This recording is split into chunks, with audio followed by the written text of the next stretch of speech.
Ny Dina Boeny Miray ihany no afaka ampiasana ato anatin'ny faritry Boeny satria io no efa nazona fangatoavana avy anivon'ny fitsarana.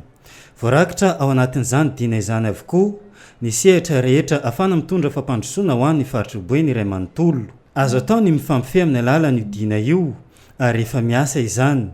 Mandeha mantsy ny resaka fa misy amin'ireo antokon'olona ao anatin'ny distrikta ny Mahajanga faharoa te ampiasa ny Dina hafa ankoatra ny efa voalaza teo aloha ireo.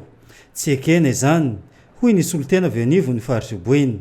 Maheno mantsy zay tamin'ny alalan'ny chef de district lefitry ny chef district ny Mahajanga 2 fa misy zany olona tokon'olona ato amin'ny commune Mariarana izay mitady ampiatra Dina hafa akoatra ny Dina Boeny Miray zay fampihezana ato amin'ny faritra Boeny.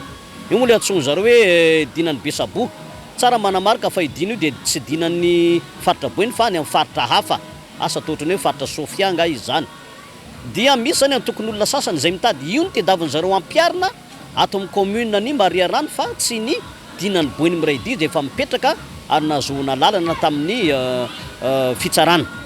Ka izay no mahatonga anay nanao fampahafantarana aloha ny olona misy io zavatra io. Faharoa manao fampitandremana ihany koa. Aoka ny dinantsika eto amin'ny faritra Boeny no ampiarina. Io ny fe amin'ny faritra tsika. Fa ny dinan'ny faritra hafa any aminy io no miatra fa tsy aty amintsika. Ny faharoa manarakaraka an'izay tsy fantatray aloha le dinan'ny Besabo tsy fantatray satria izay moa tsy nanao azy move izy io fa nahazo lalana tamin'ny fitsarana sa tsy efa nahazo homologation sa tsy fantatray. Fa eto zany zay dia milaza hoe aoka ny dinantsika eto amin'ny Dina Boeny Miray no ampiarina fa tsy tokony ampiatra Dina hafa tsika fa mandika lalàntsika amin'izay fotoan'izay manao tsinitsinina ny eto amin'ny faritra Boeny tsika raha ny Dina hafa ny amin'ny faritra hafa no ampiarintsika. Izay zany ny afatra ampiarinay voalohany efa misy ny dinantsika ifampihezana faharoa aoka io no ampiarina fa tsy ampiatra Dina hafa ankoatran'io tsika. Fandikan-dalàna tanteraka ny fampiasana ny Dina hafa ankoatra ny Dina Boeny Miray hoy hatrany ny tompon'andraikitra avy anivon'ny faritry Boeny.